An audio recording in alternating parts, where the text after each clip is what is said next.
Ang daming mama pig ngayon na bagong panganak mga ka-farmers tulad po nito na nagkakasakit yung mga biik like nag-diarrhea mga ka-farmers, yung tubig na po talaga yung lumabas at nagsusuka po mga ka-farmers while yung mama pig po hingal ng hingal. Delikado po yung ating mga mama pig kapag hingal ng hingal po sila mga ka-farmers dahil isa po yan sa sign ng stroke.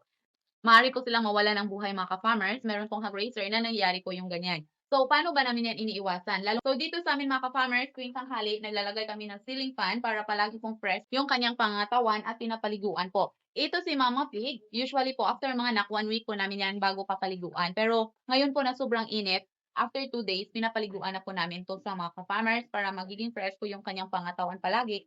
Kasabay po ng paglalagay ng ceiling fan tuwing tanghali. At para po meron silang resistensya mga ka-farmers, huwag po natin kalimutan na gumamit ng classical powder. Ihalo po natin sa kanilang pagkain para sila po ay merong resistensya yan sa mga sakit mga ka-farmers, lalong-lalo na po ang heat stroke. Din po natin yung mga bagay na makakaiwas po sila sa init mga ka-farmers.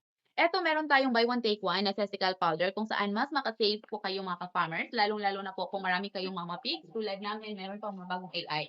Eto po, buy one take one, legit po to mga ka-farmers. Kaya kung gusto niyo pong makamura mga ka-farmers, maglalagay na lang ako ng link sa comment section or sa yellow basket.